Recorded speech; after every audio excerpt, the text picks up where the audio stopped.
Hey, perfect spirit.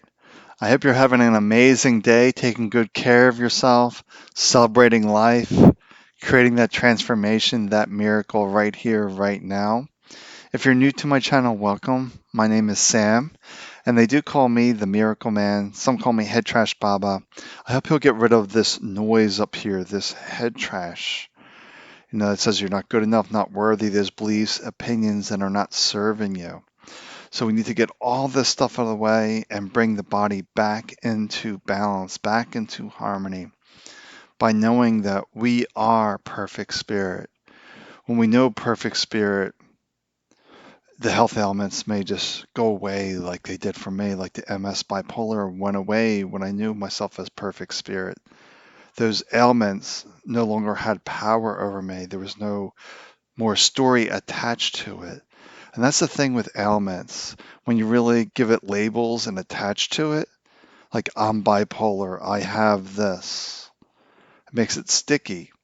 But when you see, it's the body doing what the body does, and you just let it be, and if it doesn't serve a purpose, it will just sort of drift away. But most of the time, ailments do serve a purpose because you're not paying attention to yourself. You're not listening to you. You're listening up to this head trash, this mental voice that isn't serving you. So, what I feel like talking about today, after this little bit of a rant, was the dangers of spiritual teachers, or maybe the dangers of relying on others. Because there's a lot of people that follow spiritual teachers, go to the retreats, follow everything they say. But a true spiritual teacher will actually just say, point you back to yourself to get you to realize that you know the answer.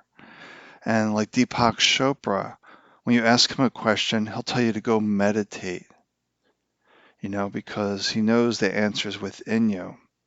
But you might not be able to get that answer right away because it's a practice of quieting this mind. You're not just going to sit once, especially if you never meditated before, and never get that answer. But it's a practice of being quiet, of being here in this moment, and letting go of the stories, just to be here. This is when you're in touch with your truth, to realize you're walking, sitting, feet on the floor. Just these little tools that we want to come back to this moment. But I see people following spiritual teachers, they could be coaches, giving this prescription, this formula to create this outcome. Well, that may get you to there to a certain point, but it won't get you to where you really need to go, if you will, because that's really up to you. A teacher can just point you onto the path, and it's up to you to take it from there, if you will, or maybe to help you to discover that the path is within you by being quiet, hearing those insights, those gut reactions on what the next step will be for you.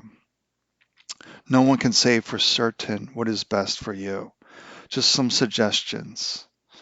I know personally, if I had a spiritual teacher, I would have never gotten out of the mind. They probably would have taught me formal meditation, which means, sitting straight up, holding a hands in mudras, breathing a certain way. And my bipolar OCD brain would have been so focused on the rules, I would have never gotten out of the mind. Because I see some of these teachers make it overly complex, that you need to go listen to my series of meditations to achieve this outcome. Now, a lot of those meditations are just going to create distractions, maybe make you have mystical experiences, not get you in touch with your truth. Yeah, it's fun entertainment to have mystical experiences, but ultimately, is it helping you to tune into you? Because the mind loves all these distractions, all these visualizations, because the mind likes the busyness. But true relaxation is this, just noticing when the mind thinks and you come back to this moment. But everyone has their own path. One path isn't better than another per se, but just be aware of paths that keep you on more paths, take you paths outside yourself, because all the paths ultimately should lead you to your true self, not into different avenues of the mind, if you will, different thinking. So I just want to find the peace here and realize no one knows what's best for you.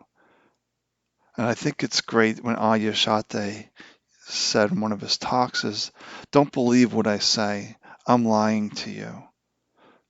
Because ultimately we need to find our truth and what resonates for you. What works for me may not work for you because we all individual. Only thing I know that seems pretty certain is that you're either up in here in the mind or you're in this moment where your truth is. Because the conscious mind is either in the story, the fantasy, or aware of this moment. And we're aware of this moment. That's when we're fully in our power and our strength. And everyone has talked about this. Ram Dass in the 60s had a book about being present. Then Eckhart Tolle has The Power of Now. They all talk about the power in this moment. All the gurus talk about the power in this moment. And I think, unfortunately, some of it has to come with economics, that they're trying to find their way to make an income. So they put out a series of programs, a series of tapes. But do you really need that? I forget what teacher it was, but I would love this model just to find sponsors to sponsor your living expenses, your travel, whatever it may be. And they just take care of that stuff so you can just focus on helping people, not worry about raising income, just having sponsors, sort of like a Patreon where you get money to sustain yourself, then you just go help people. Because all I'm trying to do is just help people. I do all my circles by donation. I do them every 2 weeks roughly. I have one scheduled for next week, but I just realized I have a conflict and we'll need to reschedule that. But just to relax, to find the peace here in this moment. And I just did a podcast interview. It was kind of interesting. That is like, people say focus on happiness.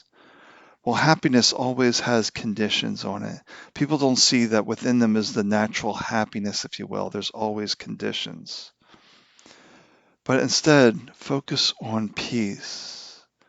Peace simply means relaxing, being here in this moment, and not being disturbed by the noise, the outside world, but just being here and realizing, all is well. Despite the mind's opinions, all is well. Because we have to look at a deeper level that ultimately we're here for the human experience. That's the pain, the suffering, the good times, the bad times. They're all here to offer learning opportunities because we're here to grow, to expand. That's ultimately why we're here, to expand and grow. So every experience is useful. It may not be pleasant, but it is useful because you can learn from that. But most don't choose to learn from this. So it just keeps happening over and over again, perhaps in different flavors. Like for me, I had different health ailments, but it was the same thing over and over again, beating myself up with the stress, the criticism, the judgment that I wasn't good enough, deserving, life was too difficult, always wondering what's going to go wrong. Just kept me in this perpetual loop. So let me know how I can help you, what questions that you have, because they are right here in this moment. Because out of the stillness, the wisdom arises, the insights, the way forward arises out of this stillness. So keep finding the peace that is here. and know that all is well. You are one with the universe. Take good care of yourself. Talk to you tomorrow.